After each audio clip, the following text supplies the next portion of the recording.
Hello, everybody at Gen Con 2019, and welcome to your panel today. We're going to meet the Commander Rules Committee, and we've got a few preview cards for you, too. Who's excited? That's what I like to see. Commander players are always some of our most excited players, so I'm glad you could fill it up to meet these wonderful, wonderful people. This is the first time in 7 years the entire Commander Rules Committee has been in the same place at the same time. So we got them all out here for you folks. We wanted to tell you all about the new set and a little bit about the format. So I'm going to give you a quick introduction to all of the fine folks on this panel, and then we'll get into answering some of your hard-hitting questions, and maybe a bit of other fun stuff too. Feldergriff, of course, a great way to begin. So first up, we have Sheldon Menery, a name many of you might recognize. Sheldon, introduce yourself, please. You just did. Say it with more bravado than I possess. My name's Sheldon Menery, just like he just said. I'm a trophy husband, and I live in Lakeland, Florida right now. And you were one of the original founding fathers of the Commander format. Yes. Which is amazing. We'll dive more into that in a little bit. Yeah, well, I think we will talk about that. We'll have some fun stories there. Up next, my arch nemesis, another Gavin. It's pretty rare. This is Gavin Duggan. Gavin, I know I just said your name, but if you'd like to introduce yourself, please go ahead. Yeah, my name is Gavin Duggan. I'm a researcher. I live in Mountain View, California. Dr. Gavin Duggan, by the way. Up next, we've got Mr. Toby Elliott, longtime judge and lover of Goblin test pilots, apparently. Toby, what do you have to say for yourself? Hi, he said I'm Toby Elliott. I've been playing Commander forever, and I'm a senior engineer at Amazon in my spare time. I also write the DCI policy documents, so if any of you are judges, you probably are sick of me. Wonderful. Now you might notice there's more than 3 people, so there's so many people on the stage, we had to make another slide for it. So here we go. Up next, the man, the myth, the person that's sitting to my right, Scott Larabee. Hi, everybody. So I'm Scott Larabee. I'm the newest member of the committee. I can't remember how many years now. 12. I live in Renton, Washington, work at Wizards of the Coast in the esports department, and in my spare time, I do this with these guys. Scott's one of our main conduits to the rules committee. I'll run up to his desk sometimes and say, hey, Scott, I want to make this wild new card that untaps all your permanents whenever you cast a spell. Is it going to be okay? He's like, absolutely. It'll be great. No problem. It'll all work out. We don't allow it. And then, of course, there's me, this schlub right here. Thank you. I would clap for myself, but that's a little pretentious. I'm Gavin Verhey. I'm a senior game designer and product architect at Wizards of the Coast. I'm also the Commander architect, so I think about all of the different Commander products we're making and all of the wonderful stuff we do to help make the format work. And I talk a lot with all these fine people here to get the sets to be as awesome as possible. So what I want to do now is we're going to take a moment and just talk about Commander. How does that sound to everybody? Wonderful. What I want to know, Sheldon, tell me how this format began. Give us the backstory on the generation of what is probably the most popular Magic format in the world. Well, it's a really long story, so I'm going to try to condense it as much as I can. I had a great group of gamers when I lived in Alaska. I was stationed at Elmendorf Air Force Base, and we would go to this one guy's house every Monday to game, to do gamer stuff. PlayStation 1 or 2 maybe, board games, Magic, RPGs, whole 9 yards. At one point, one Monday I came in and they were playing this Magic format. And they were like, you got to see this format. I was like, okay. And Adam Staley had found it in an old Duelist magazine and sort of took the basic idea. So it was the 5 Elder Dragons, and everything was singleton at that point to include basic lands.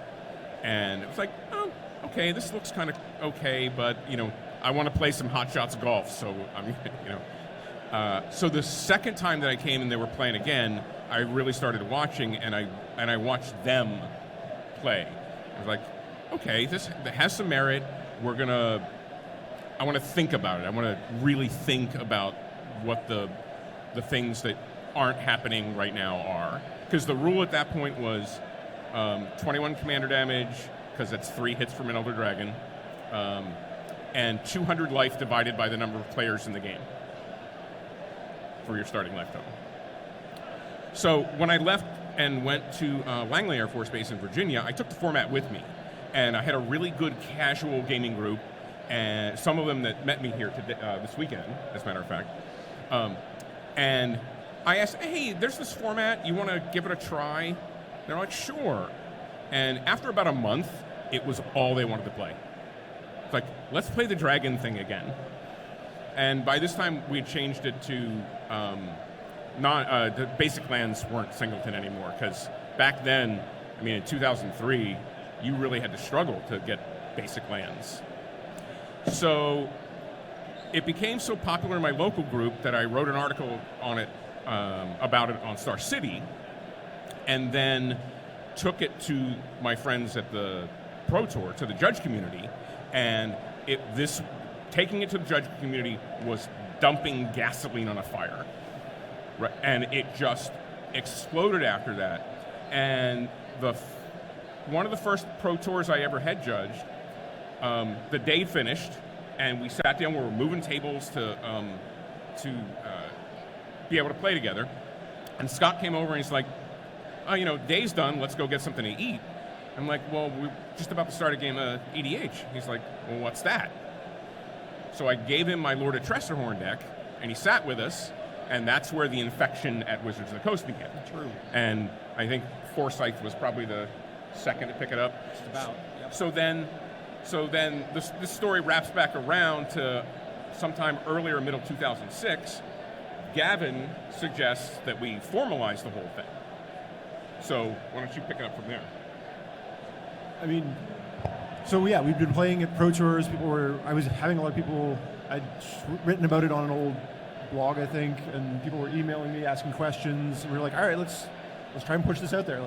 So at the time, we spun up a website. It was black text on white background. I mean, and just sort of said, all right, we should probably figure out. People keep asking, is everything okay?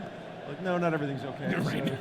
So, and it just kind of grew from there, and just online community. Obviously, Magic was undergoing sort of a bit of a change again, where there's a lot more people getting information online, building decks, sharing decks. So we just started pushing it out there, and it kind of took off. Here we are. So you were the first rules committee member after Sheldon, then, in a sense. Well, together, really. It was me, Gavin, and a Canadian judge named Duncan McGregor.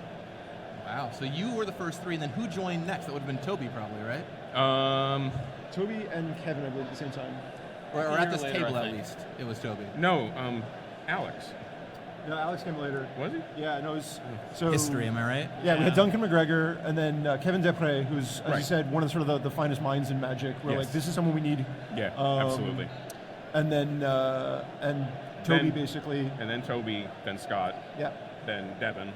And Devin Rule. And then Devin left. Yeah, and then Devin left. And Alex Kenny was on... He actually really helps build the forum community, which is one of the things that sort of helps grow it sounds online. Like that's a lot of words to say the answer Toby Elliott, right? That's what we've been waiting for. So Toby joined next. Other people at the stage. Yes. Toby was the next person who joined. Toby was next, and it wasn't long until Scott joined after that. And so, Toby, what was your experience getting into the format like? How did that transition into the format and the rules committee look like for you? At some point, they just said, "Hey, you want to do this?" And I said, "This sounds awesome and fun." And I was playing the format. I was loving the format. I had a Baron Master Wizard deck at the time, which was, I suspect, in the hands of somebody who knew what they were doing, was terrifying. And for me, it was just goofy and fun, and crazy things happened all the time. And I assume you guys brought me into a certain extent because A, I was having way too much fun with it, and B, I could help out with the rules a lot. That's true. And so that's sort of been where I focused on. Yeah. And then, Scott, when did you enter the picture as a member of the committee? Shortly after Toby. Sheldon said, "Hey, you want to join the committee?" I said, "Yes, absolutely." I'm pretty sure that, we were all friends at that time, so I think it was a pretty easy call. But the fact that I worked at Wizards, I'm sure, helped. So having somebody in the building to be able to get the format spread there, and certainly by the time we decided to make the first Commander product, it was very helpful. Yeah, in 2011 we released those first Commander decks, and how far have we come in the past 7-8 years since those came out? I mean, not only do the boxes look very different, but the cards we make look different, and the thing I love that I get really excited about is there's a lot of great communication between us and R&D making the game and all of you, and we send out the card files for you to take a look at and leave feedback on. We've brought you guys all in for play tests. We've done all kinds of great stuff connecting them, and we listen to a lot of your feedback too. So what I'm going to do now, we have a couple preview cards to show you off today. I'm going to start by showing off one, and there's more later, but you have to be a little patient for some of the others, okay? So hopefully you all have enough patience to last the hour. So one thing we do is we listen to a lot of the Rules Committee's feedback to make these cards, and we'd heard a lot of feedback on partner. And I know there's some people down there who have opinions about partner. Gavin, I believe. I know you have some strong opinions about partner.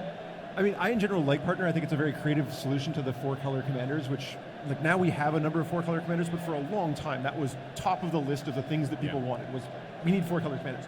It's very difficult. There's no coherent identity. I really like them. Toby's. So Scott brought partner down to Florida one year. And he just to show us and be like, hey, we're thinking about doing this. What do you think? And I looked at these cards. I'm laying them out, and I'm like, mechanic looks great. I think like a vanilla 3/3 for 4 is actually pretty strong here. Be really careful with your power level. Oh, well, didn't we get on? I think we got on a conference call with R&D at that point. We're like, the mechanic's fine, but wow, it's strong.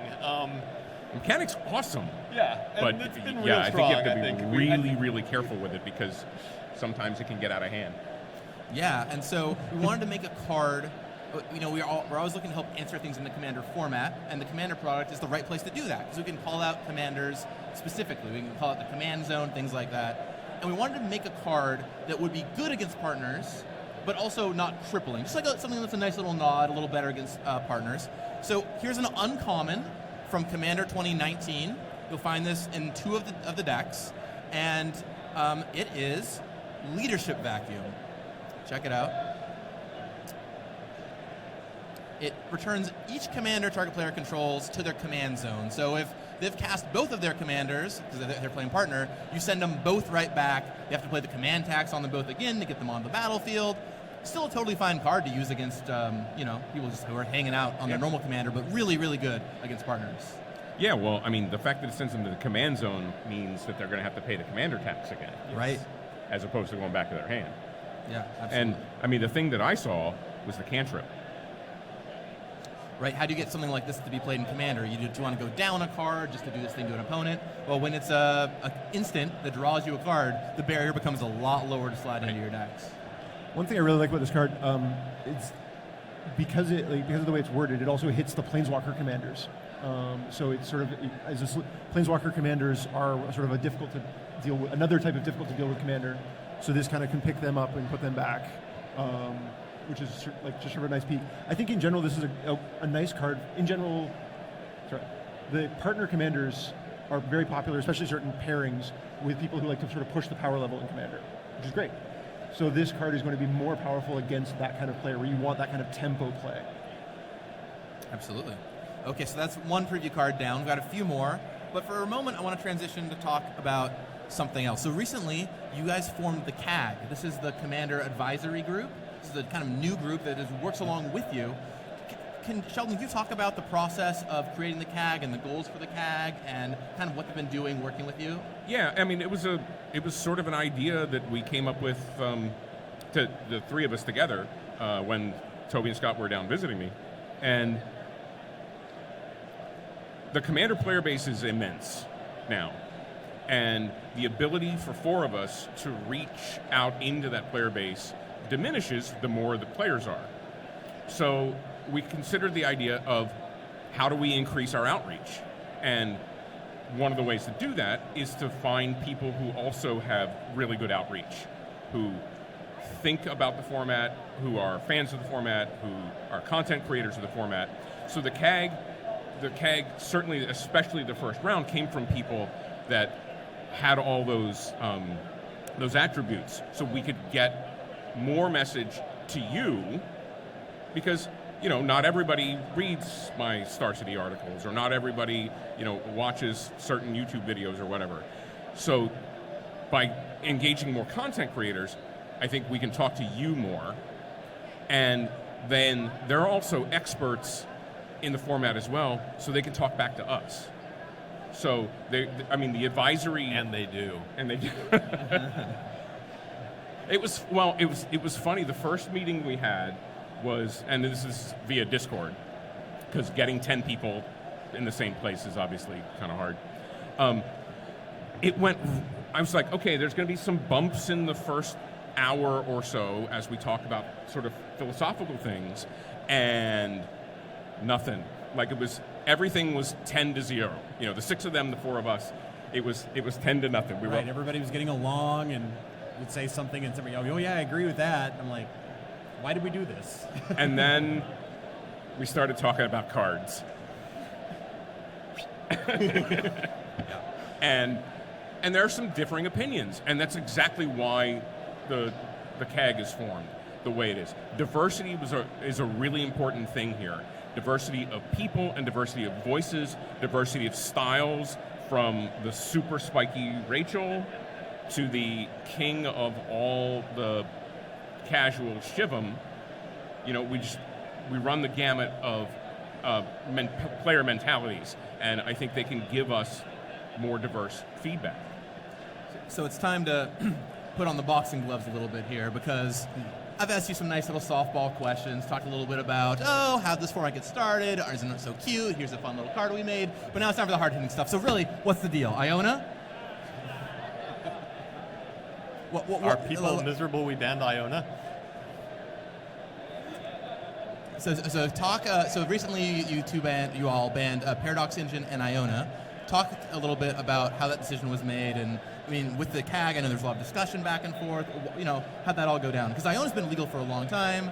I designed Paradox Engine, so I have very strong feelings about this. So please, yes, let me know. Who did we agree was going to take Paradox Engine? I think you want to take it? The process started for that. One of the CAG members, Charlotte, created a spreadsheet, and she put she started adding cards to it. Say, these are cards that I think we should talk about. Everybody on the CAG and the RC put down whether you want to do you want to ban it, do you want to not ban it, do you want to talk about it. There's a 4th category too. I don't recall what it was. Don't care. Right, don't care. It's ambivalent. And we started there, and then she did some calculation of numbers. And so when we finally got around to talking about these cards, these were 2 cards that we were going to talk about. Like Sheldon said, we've got a variety of opinions from Josh Lee Kwai and Adam Staborski are kind of more on the don't ban anything, let people play with the cards, up to I think me, where I think the list is not big enough now. And we talked about them, and on those cards, we definitely had people that are like, I don't want to ban anything, but if you're going to ban a couple of cards, those are the 2 I'd ban. Iona, I said it during that meeting, I think we should have banned Iona a lot earlier than we did. It was a card we talked about a lot over the years, just never really did anything about it, and we finally got down to trying to do something with releasing our new philosophy and having some new cards banned at the same time. See, those 2 they were very easy, they seemed natural. Now note that the CAG does not get a vote. Right. The A is the important part. They're advisory. They tell us what they think. So it's not their fault, it's ours. The 4 of us are the ones who actually voted. So we had this great 2 or 3 hour long discussion about banning these cards, and then we jumped over to a different Discord channel and we actually voted. And we promised them we would vote on every card we talked about. We did. And came up with what we did, which was the banning of those 2 cards and the unbanning of Painter Circle. If you want a little peek inside the process, usually we'll go back into the room and we'll talk about all those cards, but that doesn't necessarily mean casting hard votes. Sometimes we'll just look at each other and go, are we going to ban this one? No. Are we going to unban? No. So there's not really a vote. It's, okay, if we feel someplace across the spectrum, then we vote. And we give a positive to a negative value, and then to each card, and there's a threshold over which it either comes off or goes on the ban list. And I think that system really highlights, so whether it's within the rules committee, within the CAG, or the whole thing, and within the community, trust is obviously really important. Everything in life, trust is critical, and I think it in large part works because we have a high degree of trust. I have a high degree of trust in the people on the CAG, and this system. This is a system you could game. You could just game maximum every vote. You could just say maximum points, maximum negative, maximum positive. But we don't. people give like zeros, ones. They're like, yeah, I don't feel that strongly. I do feel strongly, and that lets us tap into the wisdom of crowds a little bit better, and it works because of the trust. Yeah, and in all seriousness, I totally agree with the bans. I think they were great choices. But it's really great to have a peek behind the scenes of how that's all done. And for a lot of players, like Iona, wow, that's been legal for a long time. Nothing's been done. And I think in this case, it was almost the CAG coming in and talking more about the ban list and revisiting it a little bit, but that came up. So yeah, fantastic.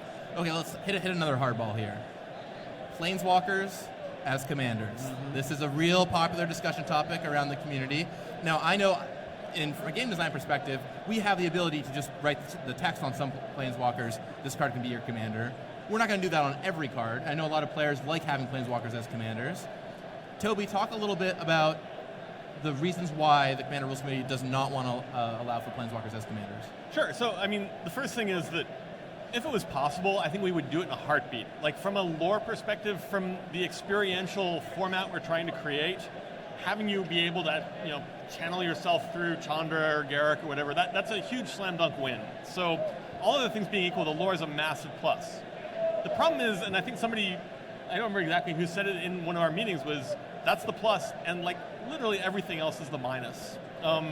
There's two major problems in my eyes. One is that when you start to build a lot of Planeswalkers commanders, the best way to deal with Planeswalkers is to attack them. So the first thing you do is that you think, well, how do I keep my Planeswalker on the battlefield? Okay, I'm going to put in a lot more defensive cards. Maybe we add a couple more points of toughness on average to the deck. And the net effect of that is we take a format that's already fairly lengthy and we drag it out even further. And we're big fans of very lengthy games, but there are limits. The second issue, to my mind, is that creatures have a ton of flexibility because they can appear basically anywhere, any lore, whatever you want, and they can write anything in that text box. So you get absolutely crazy, interesting build-around creatures. You get your Zedrus, you get your Skullbriars, you get just Muldrothas, things that you're like, oh my gosh, I want to build a deck around this idea. Because of where Planeswalkers fit in sort of the Magic ecosystem, they tend to be much more structured cards. They tend to follow a lot of the same pattern. So they don't actually make for very interesting build-around commanders. You can't print a totally wacky commander for people to build around. War did some pretty good stuff there. I mean, that was a good start. But there's just a lot of sort of +1 protect yourself, -1 draw a card, -X try to win the game. And so they don't make for really cool cards to build around a lot of the time. And that, dropping 150 sort of generic value engines in the format isn't sort of a net positive.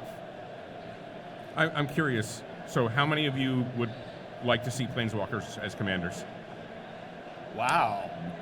Oh. Okay. And the four eyes were kind of wishy-washy. Yeah.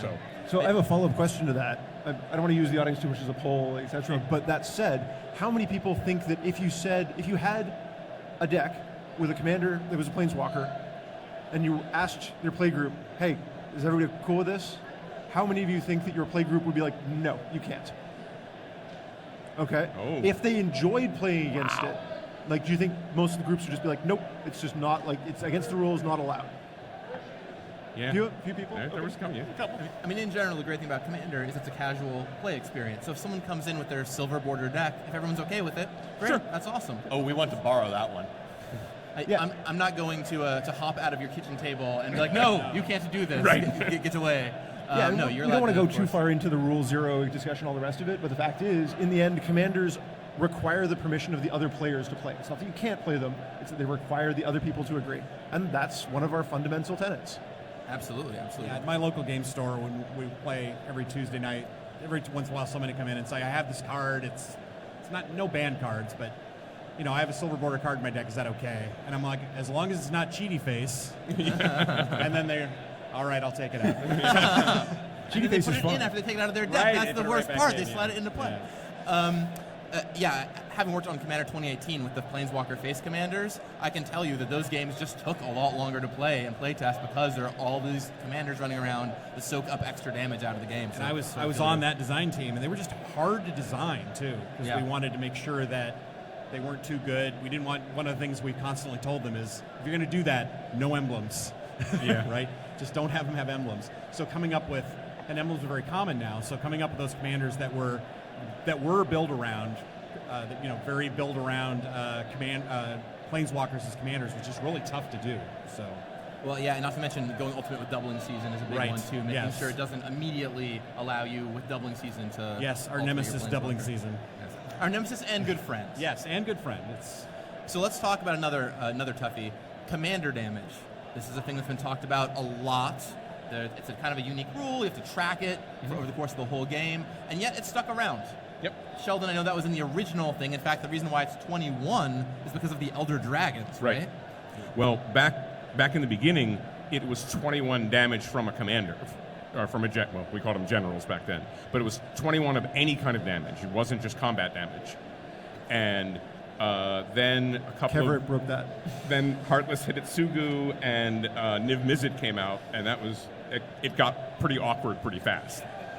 And that's what precipitated the change to combat damage only. And we didn't even take very long to decide that. It's like, it came up pretty quickly. I mean, one idea that's been floated around recently that really caught my fancy is the pooled commander damage. The unified commander damage. I think that's a discussion worth having because I think it's a good idea. Yeah. Now, I know there are some folks that don't love commander damage and want it to go away, but commander damage becomes problematic when it's gone because then life gain becomes unbeatable, and we go back to what Toby was saying about making lengthy games even lengthier, and it's foundational to the format. I mean, it's in the format's DNA, and certainly I wouldn't ever want it to go away. For the record, Gavin did 20 commander damage to me this afternoon. 20 or 21? 20. 20. That's interesting number. That was. And then you beat him, right? Yes. All right, one more hardball, and then we'll get into another preview card. Color identity. This is one that's talked about with hybrid cards a lot, and how that ends up working, where you can't play Kitchen Finks, for example, in your mono green commander deck. What's kind of the philosophy there? Why it's broken down that way? Gavin, do you want to take this one? Sure. So this one's been around a long time, and as I said in a couple of other answers, this question just comes up. It's sort of, you have to ask yourself, mechanically or flavor-wise, how do you want to rule on this? Mechanically, it's an or mechanic. It's either white or green. Flavor-wise, the cards are all and. They're things that fall into the intersection. So on the flavor basis, we decided to go, and long ago, and we still strongly believe that from a flavor basis, it's better to actually restrict it on the and basis, which is it is green and white. And from a deck diversity perspective, deck diversity is an asset. It's something that we try to shepherd a little bit, make sure that we help that. It's allowing hybrid cards on either side would basically decrease deck diversity. There's a handful of cards. Most of them are not playable in Commander, and the ones that are either very powerful, things like Debtor's Knell, that just go into a lot of decks, and they decrease diversity. So that's where we come down. And I don't think it's even contentious, even among the CAG, is it? No. I think it's also worth noting that where it actually matters mechanically is in gameplay, and there it works as or. Yeah. If you gain control of somebody's Selesnya Guildmage and have white mana, you can use it. Great. The cards are about colors. So we talked about color identity there. So it seems fitting to maybe show off a card that you can play in any commander deck that's colorless, perhaps. So we're going to show you a brand new rare from Commander 2019, and this is we made Homeward Path all the way back in the original Commander set in 2011, or the original or the second one. Yes. And this was a really strong tool to stop your commander from getting stolen. Mm-hmm. Very important. It gets played a lot.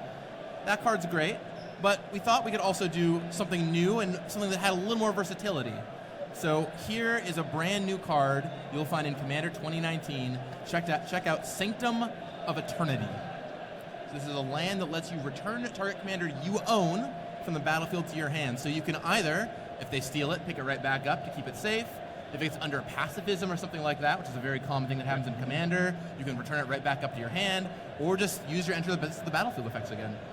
What are some of your initial reactions to this card, Gavin? I really like the art. I mean, I haven't seen the art for this card yet, and it's just But in general, yeah, I think that it's good utility. It's the kind of land that you can put into different decks. You can try things out with it. There's a few different ways to use it.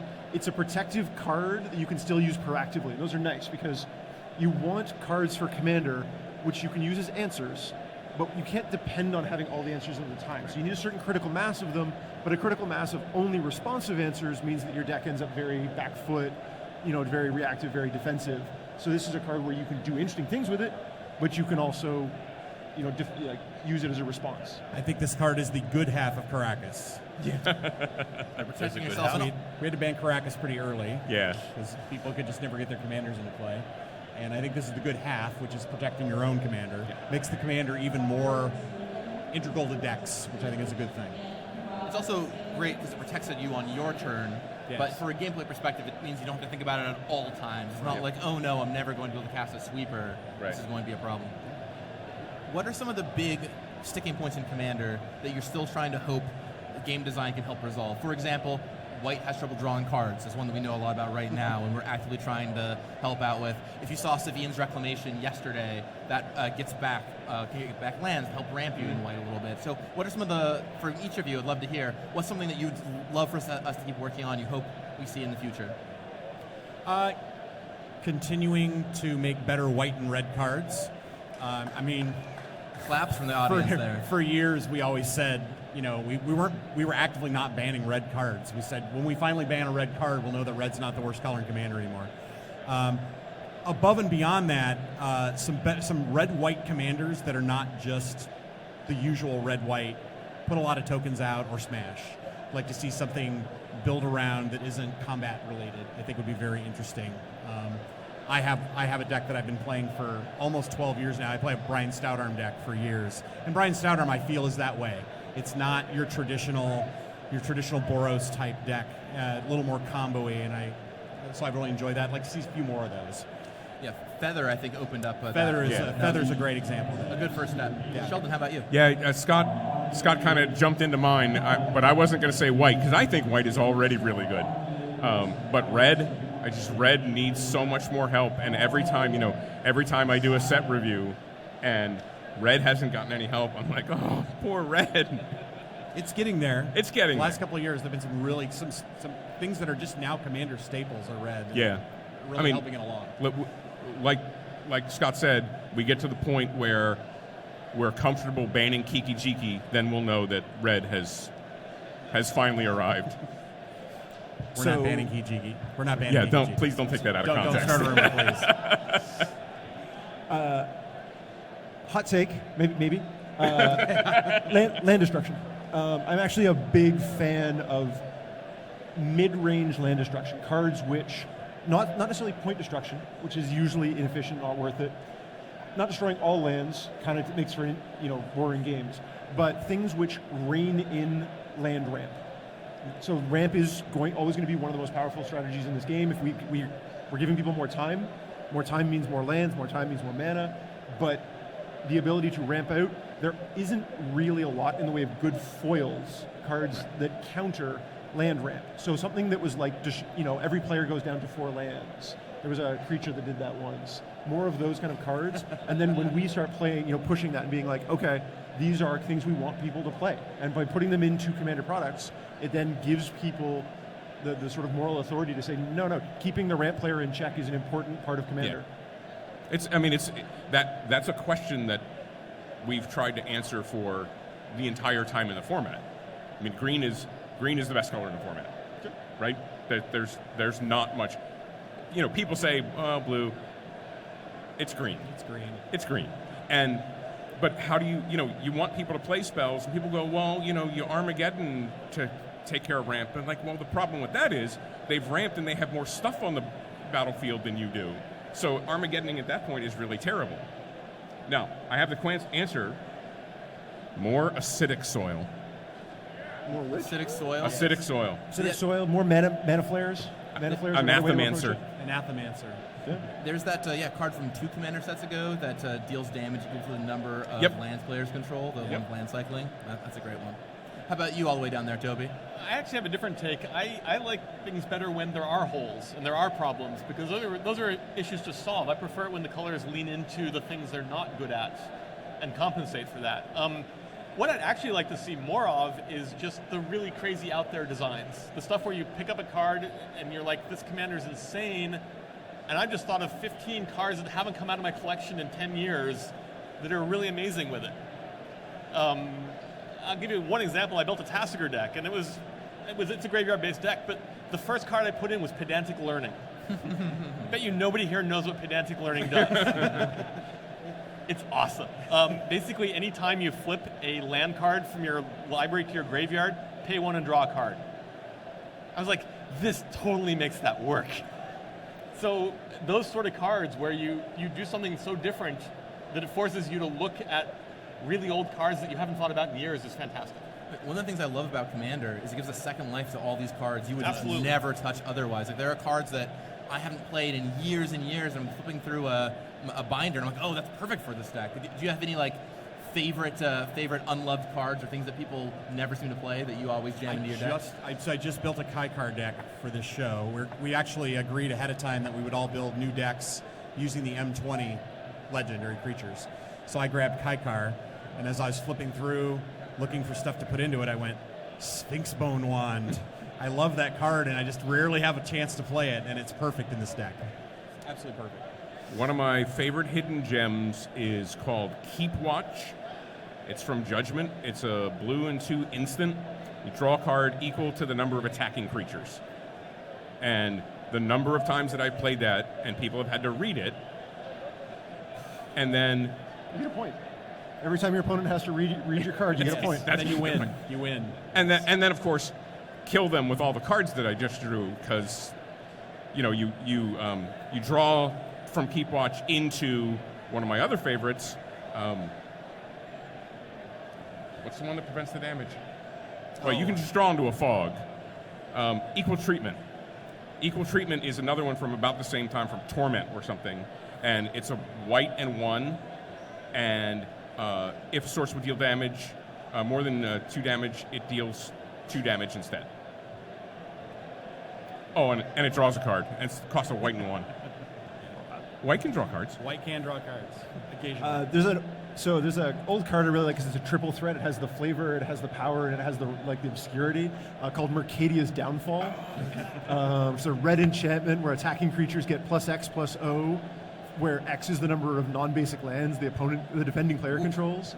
So this pandemonium ensues. It's great, but it's just it punishes people for going crazy. It speeds up the game. It's Mercadia, which was awesome. I actually have a Mercadia Downfall story. One of my local guys, he's playing a Riku deck right after Riku came out, and it's a mid-game. I don't have any creatures. He's just got his Riku on the table. He's like, battle you with Riku. I'm like, sure, I take 2. He's like, Mercadia's Downfall. You have 10 non-basic lands. Copy it, kill you. That's awesome. Giant fan. Okay, let's take the black bordered version, which is Power Conduit. Yeah. It's not nearly as fun, but it's good enough. Power Conduit lets you move a charge counter or a +1/+1 counter somewhere else and turn it into another charge counter or +1/+1 counter. There are so many shenanigans you can do with that. Awesome. So we've talked about a few different things here. We've talked about trying to support things that are missing a little bit of support, and monocolored commanders is always really hard for that, because in Commander, the more colors you have, the better, and playing one color is pretty hard. At the same time, Toby's noted how he likes weird build-around cards that you look at and you're like, what can I do with that? So that's pretty exciting. And then also, I love throwback characters personally. One thing I always love is reaching back in and getting to use some old cards I haven't seen in a while, old characters, and working in R&D, sometimes you get to touch them up. So this is a character that has never existed on a Magic card before. We're excited to finally bring to you, after years and years. The title contains the word Yawgmoth in it, so that's already getting pretty exciting. Check out this card, which is frankly so ridiculous. Well, the first time I saw it, I was like, I don't think we can print that. Here we go. Carrick, son of Yawgmoth, essentially makes all of your black mana Phyrexian mana, which is... Yes. which is sort of ridiculous. I was on this design team, and I remember the day that I don't remember who designed it. They brought it in, and I just instantly said, "This can't be playable. This can't be something we can print." But it's actually pretty fair. It worked out okay. The top half of the card stayed the same all the way through design. The bottom half changed a little bit, but it was an interesting idea that actually ended up working. So Toby, this getting your gears turning? Pretty much. What are you going to do with this one? Also my nerves. I'm like, I'm gonna get my lich on. Yeah. Cast a lich with it maybe, or a necropotence. Casting a lich is pretty awesome. nah, that's too obvious. Yeah, I guess Necro is probably not as good when you're paying all this life in the first place. I don't know. Maybe it is, maybe it isn't. Well, those are a lot of exciting preview cards. Can we get a hand for the rules committee really fast for coming out? Now, I've been sitting up here for the past 40 minutes, blathering on, asking questions about these fine folks. But there's a lot of you out in the audience who I'm sure have questions for them as well. So I wanted to save some time at the end to take some of your very, very important questions. So who has a question for the rules committee? Yeah, right here. Hand went up immediately. Yeah. What is your favorite monocolor commander? Scott, let's go here and we'll work our way down. Would you start at Toby and work our way back? Start at Toby and work our way this way, I suppose. Heliod, annoying jerk.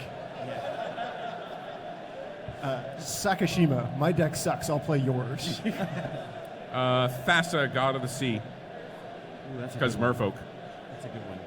I'm trying to think of. I haven't made a monocolor in a long time. Boy, it's got to be a black one. Come back to it later. I'm blanking right now. I'm sorry. I'll do a shout out for Benny. I'll say Crick, son of Duggan. Yeah. How about that? I'll do a shout out for Benny Smith here. I love Drathama. Right. That one's always a lot of fun. I made that card, and ever since I was trying to make it work. And it works sometimes, but it's really fun when it does. Okay, another question from the audience. Red shirt in the back, yeah. Poison counters, 10 or 20. 10. The 20 are 10. unplayable. 10.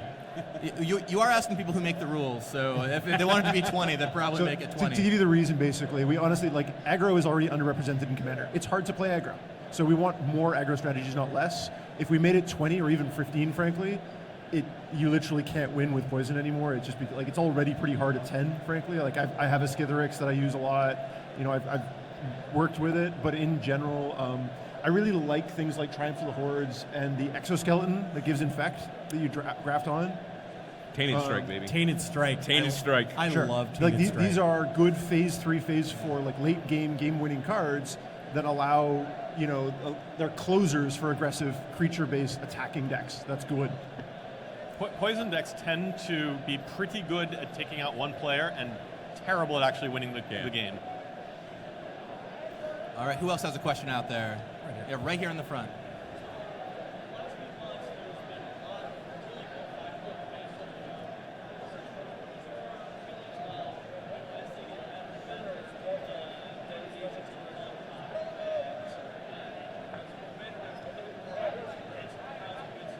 So to repeat the question, we've had a lot of 5-color commanders come out recently.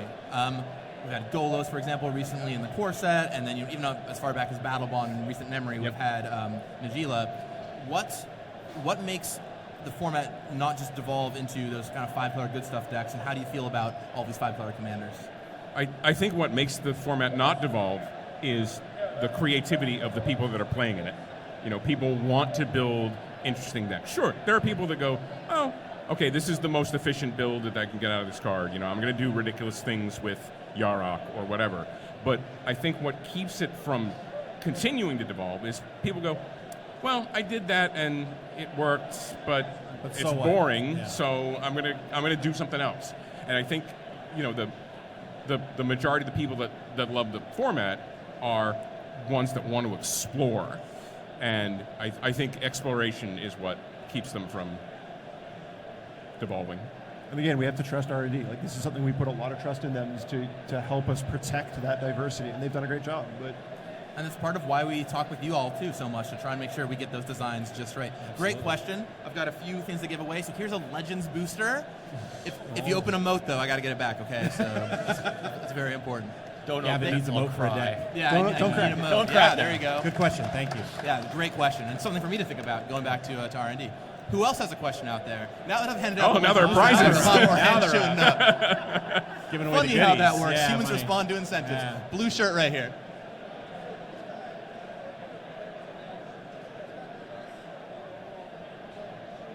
I believe the question is who's won the most. So out of the 4 rules committee member, who has won the most? How many of us have pro points?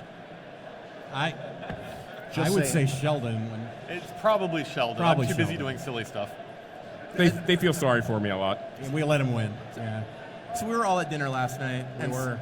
and someone asks, how many? Had dinner with all these people, which is amazing. Highly recommend it if you ever cordon them off. And we asked how many commander decks you brought. Scott, how many commander decks did you bring? 5. Gavin, how many commander decks did you bring? Not including the piles of incomplete cards that are like on the lab bench, 27. Wait, how about you? Did you say bring or have? Have, I suppose. 5 currently built. I took down 3 to build the current one that I'm playing this weekend. 27. This is the current leader, not so bad. Sheldon, how about you? 50.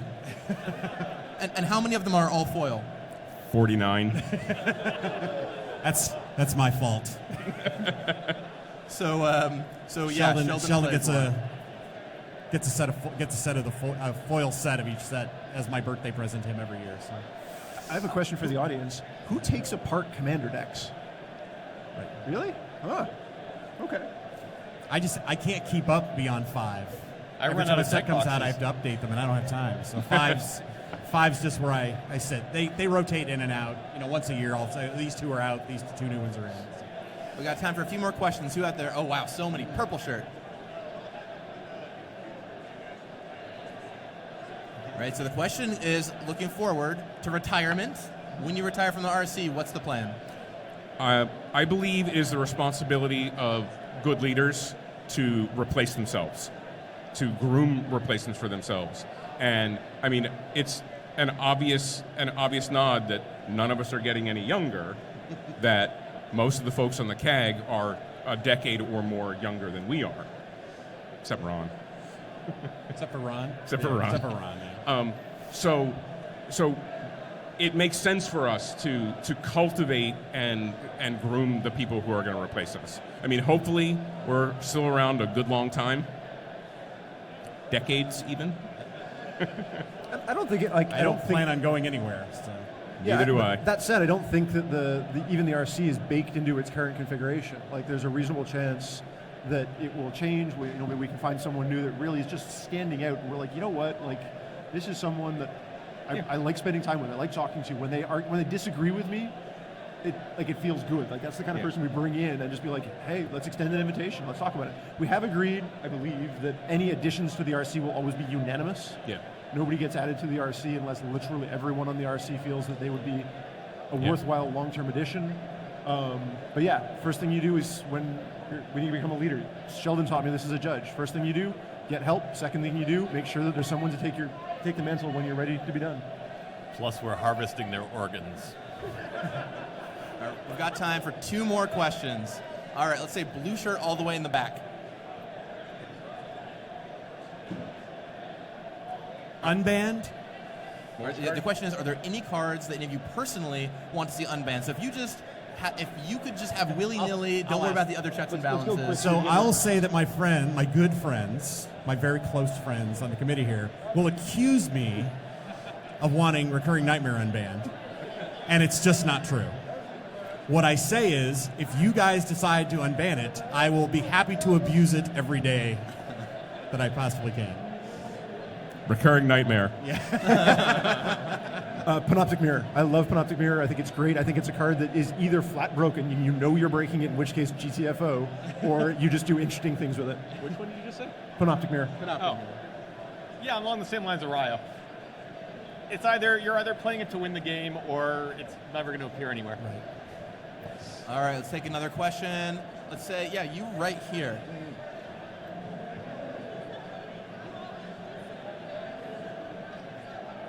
Is there something you all have disagreed on recently? The unbanning of Painter's Servant.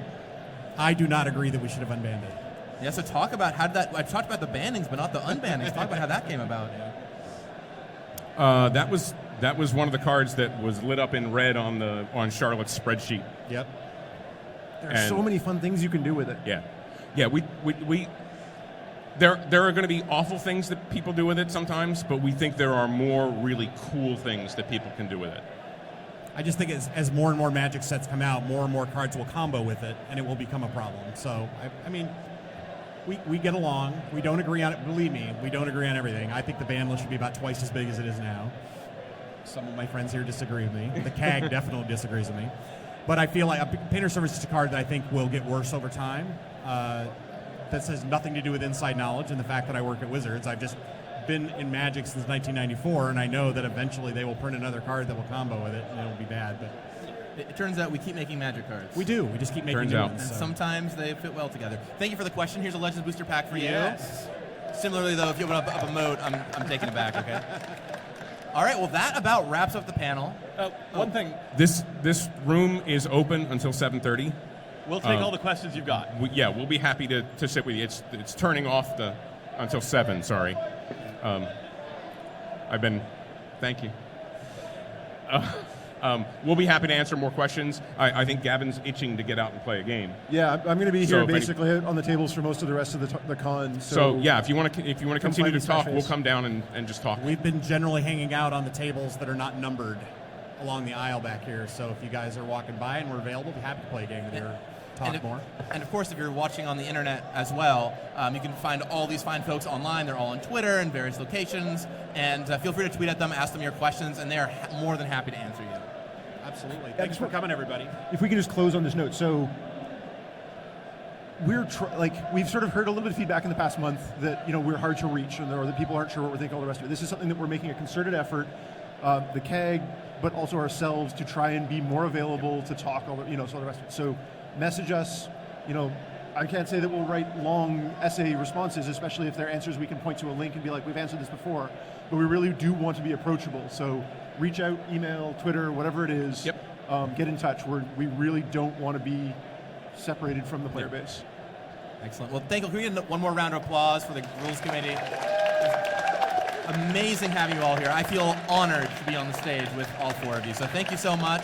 I hope you're enjoying Commander 2019. And we will be back tomorrow with some more preview cards at the How to Build a Commander Deck, or Building Your First Commander Deck panel. There's 2 cards, including one we teased yesterday, that you will not want to miss. So we will see you there. Have a great night, and come back in a couple hours if you're watching on the internet or in this room for another great panel. See y'all later.